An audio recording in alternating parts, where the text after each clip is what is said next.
stand aquí en el 1508 y 1535 y ahí podemos platicar cualquier cosa que necesiten, ¿sí? Bueno, buenas prácticas en el diseño de cuartos fríos. Esto es un poquito de Frostec. Nosotros somos una empresa que se funda en el año 2000, ¿sí? Es una empresa americana. Nosotros empezamos en Miami, Florida, ¿sí? Y con el objetivo de atender todo el mercado de América Latina. De hecho, Frostec vende no nada más en Estados Unidos y en México, sino que tenemos oficinas en Colombia, en Ecuador, en Venezuela, en Perú, casi en toda América del Sur y en Centroamérica, ¿sí? Nuestra especialidad es ayudarle a nuestros clientes con la ingeniería. Bueno, ¿qué vamos a ver hoy brevemente? Vamos a ver un poco de la introducción para las buenas prácticas, clasificación y particularidades, algunas condiciones de diseño, características constructivas, un ejemplito nada más de cómo se hace la selección de los equipos y los tipos de equipos que hay, sobre todo los más comunes, ¿no? Bueno, el tema del frío en general, de la refrigeración, es para preservar los alimentos, sobre todo para eso se hizo, ¿sí? Entonces, la importancia de la cadena de frío, pues es que desde que se produce el alimento hasta que nosotros lo consumimos en nuestros hogares, ¿sí? Se mantenga lo más fresco posible, ¿sí? Esa es la idea. No nada más se utiliza para productos alimenticios, se utiliza pues para cualquier producto perecedero, incluyendo pueden ser cuestiones biológicas como vacunas o alguna otra aplicación, ¿no? Incluso hay productos que existen gracias a la refrigeración, ¿no? Por ejemplo, un helado, o sea, si ustedes compran helado hoy, pues verán que eso sin la refrigeración sería muy complicado tenerlo, pues por lo menos aquí, ¿no? ¿Ok? ¿Sí? Esto es lo que dice, es lo que acabamos de hablar, la refrigeración es un proceso atractivo en la conservación de productos perecederos, ¿sí? Los principales campos de aplicación es en productos alimenticios, origen animal y vegetal, ¿sí? Y bueno, todos los productos del campo estamos muy enfocados, igualmente, como les comenté en el tema de cualquier cosa que necesite conservarse. Nosotros hemos hecho proyectos, por ejemplo, hasta para combustibles, ¿no? Mantener combustibles en ciertas condiciones de temperatura especiales, o sea, hay infinidad de aplicaciones, ¿sí? La acción protectora de la refrigeración, ¿sí? Perdura siempre y cuando exista, ¿no? O sea, si ustedes tienen un cuarto, ahorita lo vamos a ver un poquito más adelante con un dibujo, pero el tema es que el producto siempre tiene que mantenerse dentro de la cadena de frío, ¿no? En el momento que el producto ya lo sacamos del refrigerador, que sería la última fase de la cadena de frío en nuestras casas, en ese momento ya se está perdiendo la protección que le hace la refrigeración al producto, ¿sí? Y aquí está lo que les comentaba, ¿no? O sea, algunos productos tales como hielo y helados deben su existencia a la refrigeración. Aquí está la definición de cadena de frío, me gusta ponerla como para que vean, esta es una de las definiciones que hay, ¿no? Pero son las medidas empleadas sucesivamente para asegurar la preservación refrigerada de productos alimenticios perecederos desde el estado de producción hasta el consumo. Y aquí está lo que les comentaba, esto está un poquito más gráfico, bueno, desde el lugar donde se produce, hablemos de un rastro, en el rastro inmediatamente después del sacrificio, pues empieza ya todo el proceso de refrigeración, de ahí el manejo, o sea, puede ser, podríamos hablar aquí quizá de algún productor de embutidos, ¿no? O sea, en el rastro matan al animal, de ahí empiezan con la primera fase, mandan ya los productos a la procesadora, donde todo el tiempo tiene que haber una cadena de frío, ¿sí? De ahí ya los paquetes de salchichas se van a la cadena de distribución, que puede ser un Cedis de un supermercado, y siempre tiene que ir refrigerado, ¿sí? Y de ahí, bueno, nosotros compramos los productos en el supermercado, en la tienda, donde ustedes quieran, y de ahí todavía hay uno más que es en nuestras casas, ¿no? Es muy recomendable, por ejemplo, luego las señoras el súper lo empiezan por la carne y lo terminan por las escobas y los productos de limpieza y pues la recomendación es hacerlo al revés, ¿no? Clasificación y particularidades. Vamos a entrar ya un poquito a lo que son los sistemas de refrigeración o las cámaras frigoríficas, ¿no? Nosotros los dividimos en dos partes. Uno es los cuartos fríos, nosotros le llamamos cuando es una sola cámara destinada a algún proceso específico o algún producto, ¿no? Y frigoríficos o instalaciones frigoríficas es cuando tenemos, por ejemplo, un rastro en el que tenemos 5 o 6 cámaras que incluso se utilizan para diferentes procesos, ¿sí? Ahorita vamos a ver unos ejemplos más adelante. Por ejemplo, esta es una típica cámara frigorífica sola, ¿sí? Entonces aquí puede ser que ustedes tengan una desde un restaurante, pueden ser de cualquier tamaño, puede ser de este tamaño, pero solamente se utiliza para una aplicación y para cierto producto, ¿no? ¿Sí? Aquí nosotros hacemos una pequeña división en los cuartos fríos, ¿no? Cuartos fríos hay fijos modulares para refrigeración y congelación, y dentro de cada uno tenemos algunas aplicaciones específicas, como puede ser preenfriamiento de frutas y verduras o congelamiento rápido, un blast freezer, como se conocen comúnmente. Puede ser también solamente para conservar producto que ya llega frío o ya llega congelado, ¿sí? O ya en el último caso o en la última etapa de la cadena de frío pueden ser ya exhibidores o dispensadores como las vitrinas de los supermercados, ¿correcto? Este es un ejemplo, ¿no? Esta es una cámara que hicimos con un cliente pequeñita para una cervecería artesanal en Querétaro.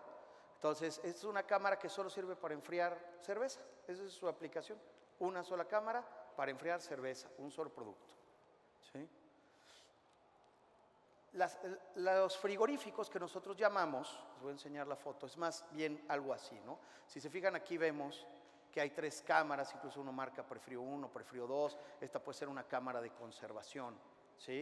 Entonces esto ya para nosotros es un frigorífico cuando tenemos varias cámaras que aparte se utilizan para diferentes aplicaciones, ¿no? Y bueno, y tenemos aquí una división, toda la división de transporte, que puede ser obviamente en todo lo que movemos nosotros el producto, que puede haber desde aviones hasta lo más común que son los camiones con sistemas de refrigeración, trenes, etcétera, ¿no? Y los fijos o estacionarios, que es más lo que nosotros tenemos experiencia y lo que hacemos, en el que aquí pues nos podemos dividir en un montón de cosas, ¿no? Podemos especializarnos, por ejemplo, aquí frutas y verduras, podríamos tener un prefrío para tomate, después de preenfriarlo, una cámara para conservarlo cuando ya está preenfriado. Podemos tener una cámara especial para piña, una para fresas, o podemos tener para lácteos, etcétera, ¿no? Aquí hay un tema importante. Hay productos que no podemos almacenar junto con otros, ¿no? O sea, eso hay que tomarlo muy en cuenta. Hay 2 situaciones. Una es la contaminación cruzada. O sea, no es muy recomendable, por ejemplo, almacenar pollo con pescado, pollo con res, pollo con cerdo, o sea, hay que tratar de no hacerlo, ¿no? Mismo caso, en el caso de los vegetales, hay vegetales que cuando están almacenados generan etileno, por ejemplo, y hay algunos vegetales que son sensibles al etileno. Entonces, si llegamos a meter esos 2 vegetales o 2 productos en la misma cámara, pues vamos a tener situaciones que no queremos, ¿no? Entonces, ahí es muy importante saber qué vamos a meter y qué vamos a hacerle al producto que esté adentro. ¿Okay?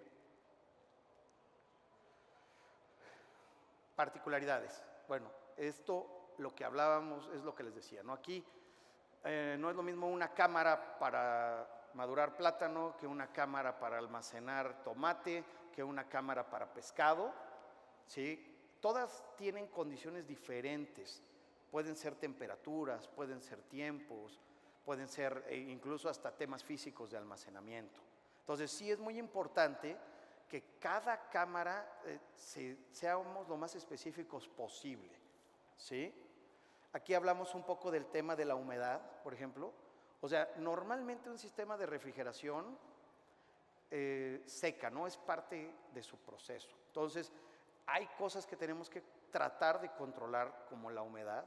No la podemos hacer al 100% con pura refrigeración, pero sí podemos ayudar a que haya una mayor humedad relativa o mejores condiciones para cierto producto, manejando los diferenciales de temperatura, ¿no?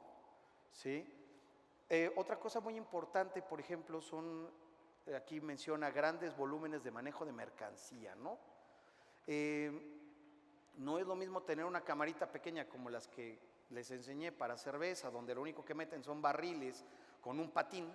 Llegan y dejan el barril y el barril está ahí hasta que se acaba el producto y entra otra persona, saca ese barril y mete un barril nuevo, que a lo mejor no sé, un centro de distribución de productos cárnicos, donde puede haber una bodega 3 veces de este tamaño, con racks a triple altura, donde tenemos 3 montacargas, manejando producto a menos 20 grados centígrados, ¿no? Por ejemplo. Entonces, cada una de esas aplicaciones y consideraciones son diferentes, ¿no? Y aquí, mire, aquí justamente lo dice, cada tipo de producto o grupo del mismo requiere condiciones especiales de diseño. Eso es muy importante, ¿sí?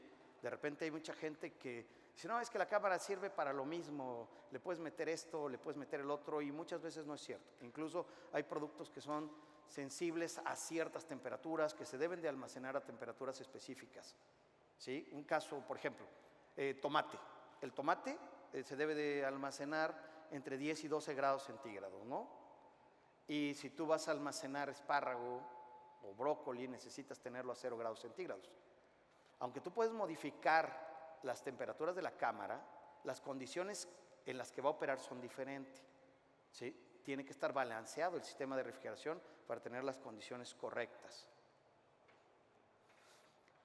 Vamos a meternos un poquito en lo que serían las condiciones ya del diseño, ¿no? Aquí hablamos un poco de la comunicación entre el usuario de la cámara y el contratista de refrigeración, ¿no? Que esto creemos que es algo súper importante.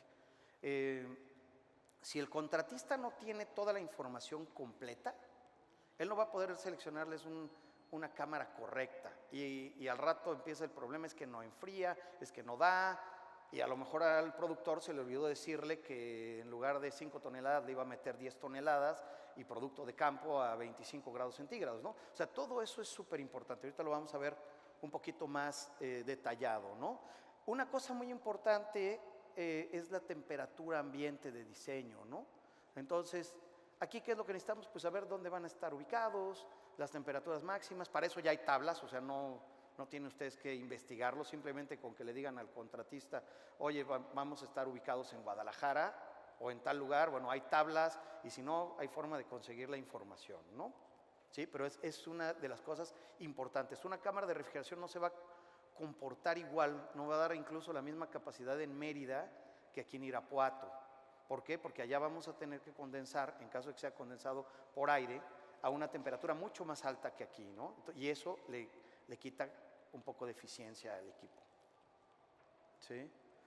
Aquí habla de una cosa rápida, por ejemplo, dice condiciones de suministro de agua, en particular cuando se trata de condensación enfriada por agua. O sea, eso ya es una particularidad, ¿no? O sea, si vamos a tener equipos condensados por agua en lugar de condensados por aire, pues entonces, en lugar de saber las condiciones ambientales, tenemos que saber las condiciones del agua que le vamos a meter al condensador, ¿sí? Bueno, bueno, aquí habla de lo que les decía, ¿no? Dice, el trabajo de los equipos de refrigeración, por su naturaleza, es un proceso de deshumidificación, ¿sí? Por lo tanto, se debe tratar de minimizar este efecto con una adecuada selección del diferencial de temperatura. El diferencial de temperatura es entre la temperatura de evaporación que hay dentro del evaporador o difusor contra la temperatura ambiente del cuarto, ¿sí?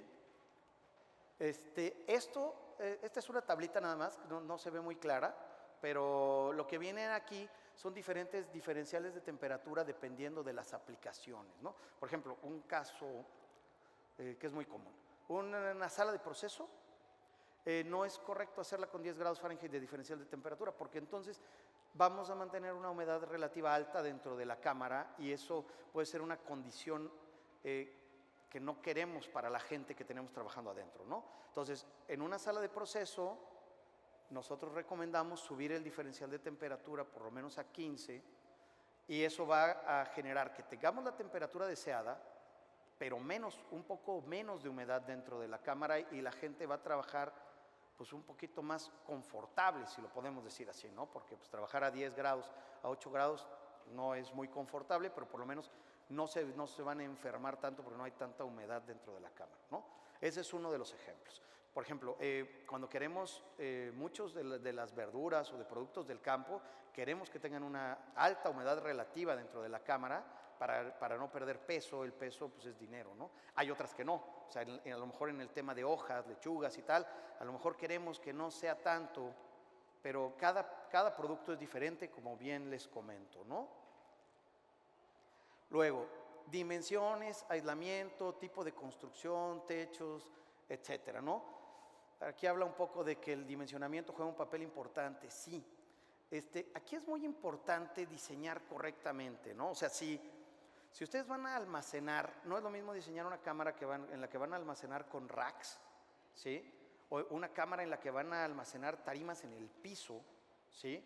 O una donde van a tener anaqueles para producto empacado. O sea, cada una de esas se tiene que revisar qué van a meter, cómo lo van a meter. Hay que tener cuidado, por ejemplo, incluso con el tema de pasillos. Hay mucha gente que dice, bueno, es que yo voy a meter 20 tarimas a mí, y voy a meter 10 y 10, ¿no? 20 tarimas, entonces pues la tarima mide 1,10 por 1 metro, déjamela de 2,20 por 10 metros, ¿sí? Y luego, ¿y el patín por dónde lo vas a maniobrar, no? ¿O con qué vas a meter el producto a la cámara? Esas son situaciones importantes que hay que ver, oye, ¿con qué lo vas a meter? No es lo mismo tener una cámara donde vas a usar un montacargas y que tengas que dejar pasillos para que un montacargas circule, a donde solamente lo vas a usar con un patín o en el lugar donde tú vas a entrar y lo vas a colocar en el anaquel y te vas a salir, ¿no? O sea, todo eso es muy importante dentro del diseño, ¿ok? Aquí habla un poco de aislamientos, mismo tema, ¿no?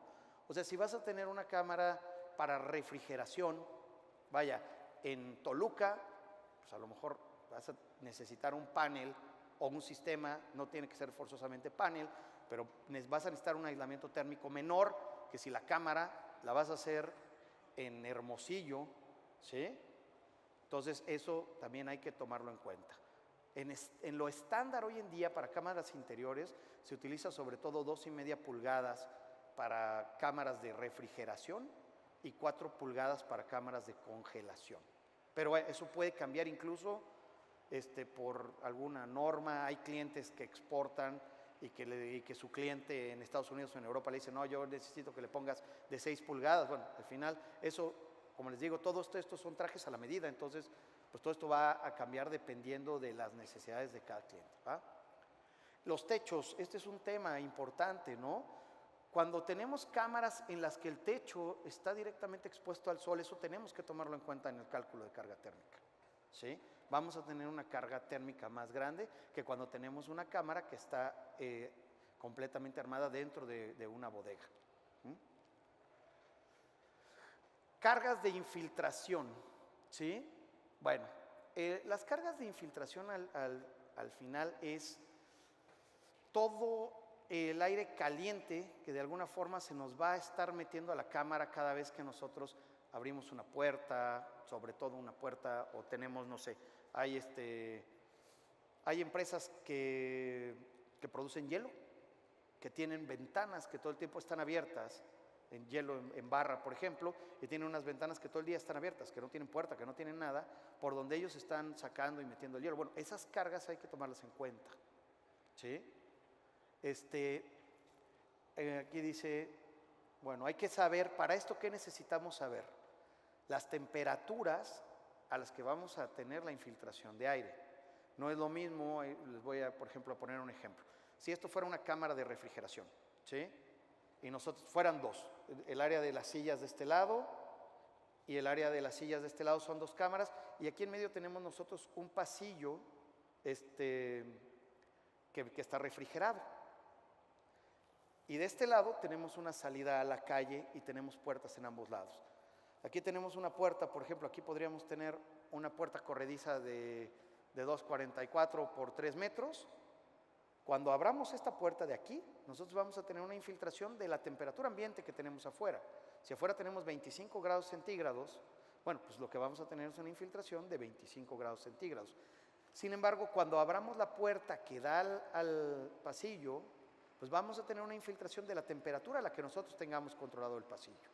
Si la cámara la tenemos y el pasillo lo tenemos a 8, pues nuestra carga de infiltración va a ser mucho menor, ¿sí? Es muy importante saber eso. Carga de producto. Híjole, esta es una de las más importantes y de las más interesantes. Cuando nosotros tenemos que almacenar o tenemos que enfriar productos del campo, no todos se comportan de la misma forma, incluso fisiológicamente son diferentes y necesitan diferente trato, ¿sí? La carga del producto aquí se refiere a lo que tú vas a enfriar y en qué tiempo lo vas a enfriar. Regresemos al ejemplo de los tomates, ¿no? Si tú produces tomate y necesitas meter un camión, ¿no? Vas a meter 22 o 24 pallets en un día para enfriarlos de un día para otro, ¿sí? Tú empiezas a cargar tu cámara a las 8 de la mañana, que empiezas a armar tus pallets, terminas de cargarla a las 12, la cierras y al otro día el camión va a recoger tu producto a las 10 de la mañana, a las 11 de la mañana. Bueno, esa genera una X carga, ¿sí? Porque tiene que ver con el tiempo de enfriamiento. Si tú me dices, no, es que yo necesito enfriar ese mismo producto, necesito enfriarlo en 4 horas, ok. Entonces yo en 4 horas tengo que extraer todo el calor que tiene esa fruta. Entonces son condiciones diferentes, igual que las capacidades, igual que las temperaturas de entrada del producto a la cámara, igual que las temperaturas de salida del producto de la cámara, ¿sí? La temperatura objetivo, a lo mejor, no sé, es un producto que tú no lo vas a comercializar, sino que lo vas a utilizar para hacer tu otro subproducto como un puré de tomate. Tus condiciones de almacenamiento van a ser diferentes que si lo vas a exportar, ¿sí? Entonces, otra carga importante de producto que mucha gente no toma en cuenta es que todos los productos del campo después de la cosecha siguen vivos, o sea, están madurando, ¿no? Y esa maduración genera una carga térmica dentro de la cámara, que también se tiene que tomar en cuenta. Y no es igual en todos los productos. Por eso es súper importante decir, ¿para qué lo vas a usar? Oye, es que yo tengo una cámara que una temporada del año la voy a usar para fresa y otra temporada del año la voy a usar para tomate. ¿Se puede? Sí se puede, pero tú vas a tener que definir para cuál de las dos quieres las condiciones ideales. Y para el otro producto, pues te vas a tener que adaptar a lo que diseñaste, ¿sí? Entonces, aquí pues hablamos un poco de los requerimientos de almacenamiento, temperatura, humedad, etcétera, ¿no? El peso, rotación, esto es súper importante. A ver, de repente a nosotros nos llega mucho el que dice, oye, es que yo quiero una cámara para meter 20 toneladas de tomate. Ok, sí, pero ¿cuánto vas a meter por unidad de tiempo? O sea, si tú vas a enfriar el tomate de hoy a mañana, ¿cuánto vas a meter todos los días? ¿Por qué? Porque si yo el lunes meto 10 pallets, para el martes que yo meta otros 10 pallets, los primeros 10 pallets ya están fríos, ¿correcto? Esa carga es súper importante, ¿sí? Eso nosotros necesitamos saberlo. ¿Cuánto van a meter por día o por unidad de tiempo en el que quieren enfriar? ¿Sí?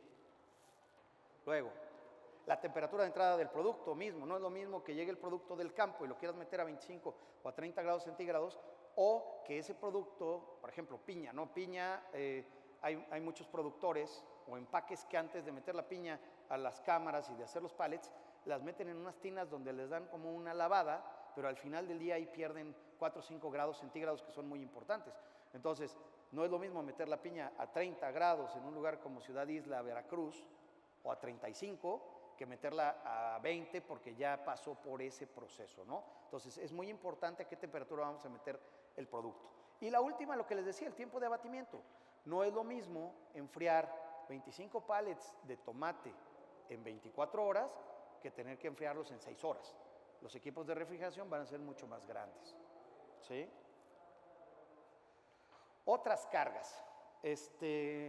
Voy a apurarme, perdón, porque creo que ya estamos casi con muy poco tiempo. Otras cargas, ¿a qué se refiere con otras cargas? Nosotros tenemos que considerar, para un buen cálculo de carga térmica y por ende una buena selección de los equipos de refrigeración, tenemos que considerar todas las cargas que haya dentro de la cámara, ¿no? ¿Qué pueden ser? Bueno, número uno, las luces, ¿no? Motores, de repente hay quien en la cámara va a tener un transportador y el transportador tiene un motor de 1,5 caballos. Bueno, esa generación de calor dentro de la cámara, nosotros necesitamos saberla para hacer un buen cálculo de carga térmica y seleccionar un equipo que pueda batir, aparte de todas las cargas que de por sí son normales de la aplicación, todas las cargas extras que pudiéramos tener, ¿no? Motor, gente, por ejemplo, en el caso de una sala de proceso, una de las cargas más fuertes que vamos a tener es la carga del número de personas que trabajen dentro de la cámara y el tiempo en el que estén, ¿sí? Bueno, ya aquí cosas como, por ejemplo, una cámara de puertas de cristal, ¿sí? Pues no es lo mismo que una cámara de puertas vaya, normal, ¿no? O sea, eso tiene carga térmica más grande. Si tienes alguna maquinaria de proceso independiente, no sé, cortadoras, nos ha tocado proyectos donde hay dentro de la sala de proceso selladores de resistencia eléctrica, ¿no? O sea, que con eso sellan las bolsas y está dentro de la cámara de proceso y uno es una carga térmica bastante grande. Entonces, todo eso hay que considerarlo, es muy importante, ¿sí? Otra es súper importante, es la aplicación, o sea, ¿qué vas a hacer? ¿Sí? No es lo mismo conservar un producto que ya viene frío o que ya viene congelado, ¿sí?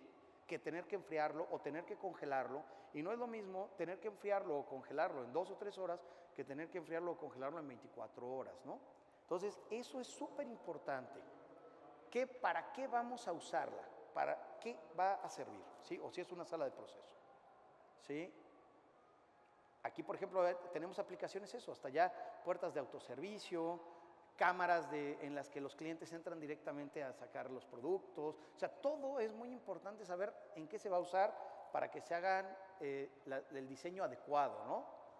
Y ya de ahí entramos un poco con las condiciones particulares de cada cliente. Oye, ¿qué tienes transformador? ¿Tienes 440, 230? ¿Cómo lo quieres instalar? De repente hay quien te dice, oye, es que yo voy a hacer una cámara pequeñita para una carnicería que está en un pueblo y no tienen más que monofásica o solo tienen 110. O sea, todo eso hay que tomarlo en cuenta porque pasa que el cliente te compra el equipo y pues es que ahora no lo puedo conectar porque pues no tengo el voltaje que requiere. O sea, es más común de lo que ustedes creen, ¿eh?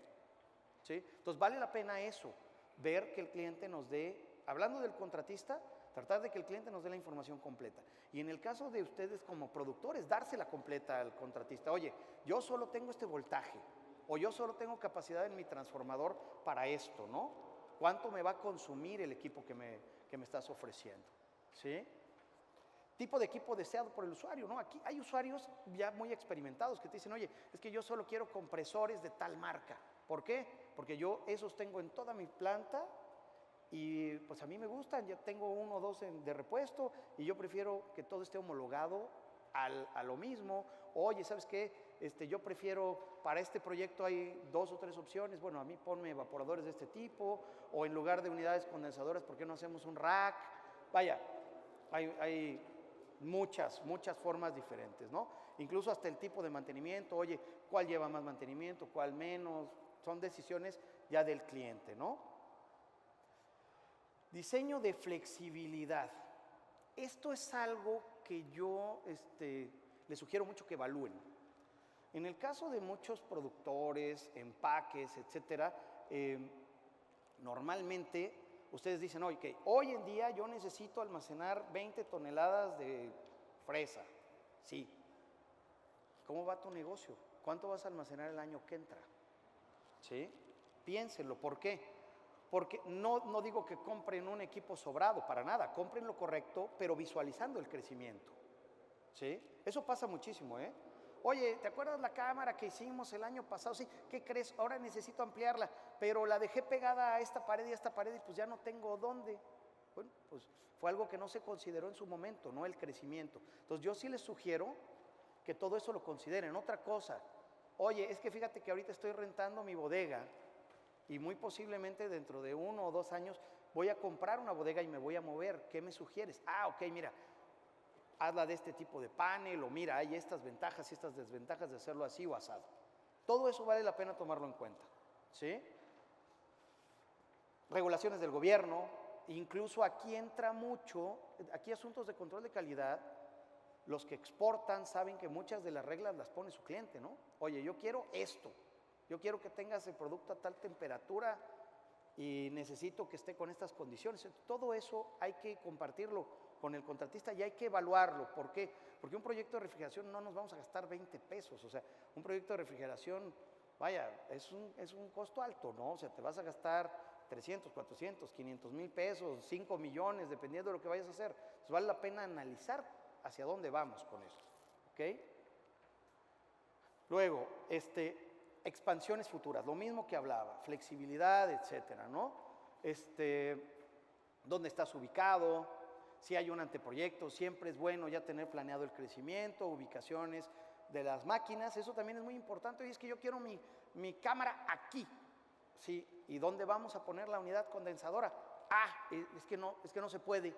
Bueno, entonces no es un lugar viable, o hay que buscarle un lugar. Oye, pues hay que tender una línea hasta el techo y vamos a hacer una estructura que soporte el equipo en el techo. O sea, eso también hay que tomarlo en cuenta. ¿Dónde van a poner los equipos, no? ¿Sí? A ver. Reuniones con el cliente. Mismo caso. Todo, si se fijan, viene mucho a lo mismo, ¿no? Tiene que haber una muy buena comunicación entre el usuario y el contratista, ¿sí? ¿Por qué? Porque el contratista, al final, a nosotros es el que nos pasa la información cuando necesita ayuda, ¿no? Cuando no, ellos mismos calculan y etcétera.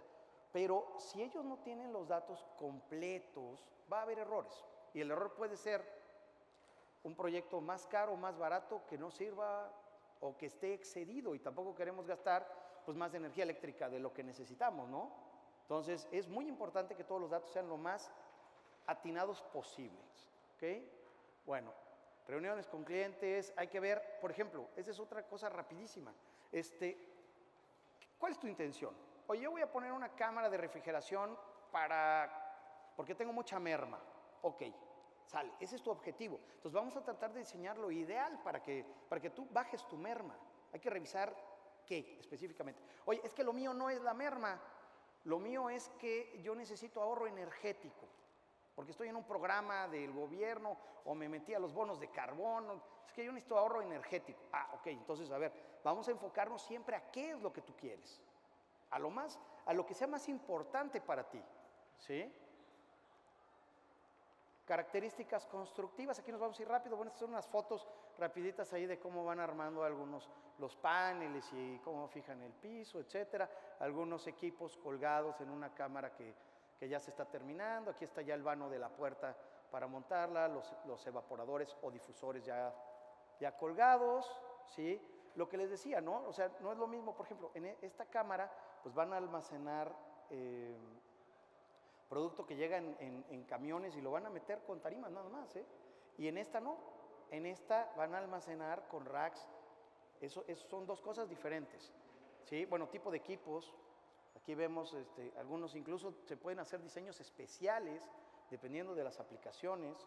Fueron para unos túneles de aguacate y que nosotros los diseñamos. O sea, esto no es un evaporador comercial, es un diseño nuestro con ventiladores reversibles. O sea, eso también, o sea, este cliente quería algo muy específico. Yo quiero que en mi proceso de preenfriado de aguacate me pongas un ventilador que gire para los dos lados sin perder eficiencia. Eso, para los que conocen un poco el tema, saben que no es nada sencillo. Hubo que conseguir unas aspas especiales, mandar fabricar unos ventiladores muy especiales.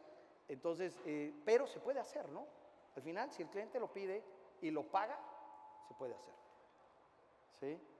Bueno, selección de equipos, esto ya es rapidísimo. Esto es un poco de cómo se hace la selección de los equipos a la antigüita, ¿no? Tenemos unos catálogos donde agarramos y vemos y tablas y sacas cálculos y tal, ¿sí? ¿Y cómo lo hacemos hoy en día, no? Hoy en día pues ya tenemos softwares que nos dan los fabricantes para que nosotros podamos hacer los diseños mucho más fáciles. Ahora, esto no funciona si ustedes no nos dan los datos correctos, ¿sí? Entonces, es muy importante tener todos los datos correctos. Aquí un poquito nada más de los tipos de equipos, ¿no? O sea, aquí vemos desde una unidad, estas unidades condensadoras con compresor hermético son como que lo más barato que hay en el mercado, entonces se las encuentran ahí por todos lados, carnicerías, lo que sea. Unidades condensadoras un poquito mayores, todavía estas se llaman de descarga horizontal. Unidades condensadoras ya un poquito más grandes de descarga vertical, que ya pueden venir incluso con diferentes tipos de compresores, etcétera, ¿sí? Una un poquito más grande, esta es una unidad condensadora de tornillo, ¿sí? Que ya trae compresores más grandes, más eficientes. Esta, por ejemplo, sobre todo se utiliza mucho para proyectos donde necesitamos congelamiento, es mucho más eficiente que un equipo hermético. Es un rack de compresores, o sea, esto ya son aplicaciones un poquito más grandes donde lo que tú quieres es poder regular un poco tus cargas. O sea, esto se usa mucho, por ejemplo, supermercados, ¿sí? O se usa mucho en bodegas donde rentan espacio refrigerado, que las cargas fluctúan mucho, porque esto la ventaja que tiene es que va prendiendo y apagando compresores de acuerdo a la carga del momento, ¿no? Entonces, pues tú tienes un consumo energético mucho mejor que con una unidad. Los evaporadores o difusores, que estos son los que normalmente vemos porque son los que están adentro de las cámaras, aquí realmente el tema es la capacidad y el perfil, ¿no? El perfil va en la altura que tienen, ¿no? Entonces, para una camarita chiquita son los de bajo perfil, una cámara ya un poquito mediana, depende mucho, ¿no? No podemos decirlo nada más así, pero son los que siguen los de medio perfil, y luego tenemos evaporadores de alto perfil, que son los que ven, por ejemplo, una bodega como de esta altura, necesitaríamos poner evaporadores de alto perfil, son evaporadores que ya miden más de 1 metro de altura, ¿sí? Y bueno, estos evaporadores son evaporadores de techo, esos se utilizan mucho para las salas de proceso, por ejemplo, ¿no? ¿Por qué? Porque son más gentiles con la gente. Esto, la forma en la que saca el aire frío, por decirlo de alguna forma, es como una forma de campana y no le llega el trancazo directo al operario de un evaporador colgado en la pared, ¿no? Entonces, por eso se usan mucho. Y bueno, pues acabamos. Vamos a tener 3 minutos para preguntas, porque estamos a 3 minutos de que le toque al siguiente exponente. Yo soy Luis Párez, estoy a sus órdenes. Si quieren algo específico, como les comentaba, estamos nosotros en el A508 y en el A537. Y ahorita, si quieren, hacemos 3, 4 preguntas, porque ya casi no tenemos tiempo. ¿Alguien que se anime?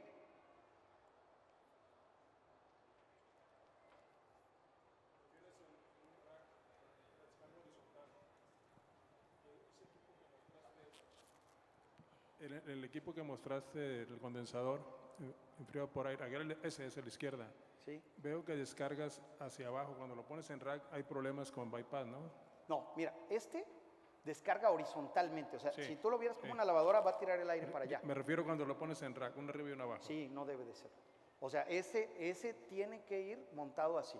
Sin nada arriba ni nada abajo. No, arriba, bueno, mira, el tema aquí es que para esto hay normas, ¿no? Hay normas, incluso cuando tú montas varios equipos, tienes que tener una norma de separación entre ellos, ¿sí? Entonces, más el problema, más que si le pones algo arriba, es que le pongas algo en la pared que le impida el flujo de aire, ¿sí? ¿Por qué? Porque lo que va a estar pasando es que va a estar recirculando el aire caliente y tu temperatura de condensación se va a disparar. A eso me refería. Tú descargas horizontal, pero ¿por qué no hacia arriba y no hacia abajo? Porque por el tamaño. No, ok. Pero debería ser el calor hacia arriba, ¿no? Para que no bypasse, ¿no? Mira, eso ya es diseño de fábrica.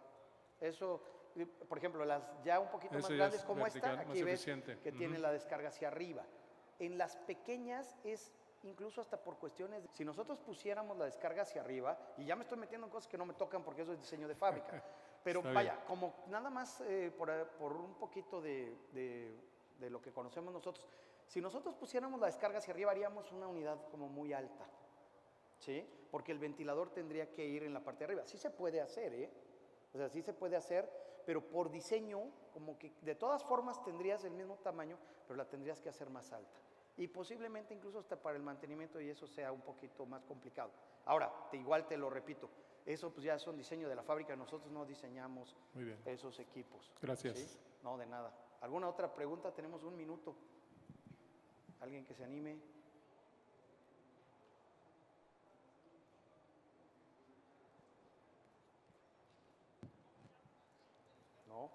Bueno, pues muchísimas gracias por asistir. Es un gusto estar con ustedes, ¿sí? Y estamos a sus órdenes. El que quiera una tarjetita, aquí estoy a la orden. Muchas gracias. Buen día.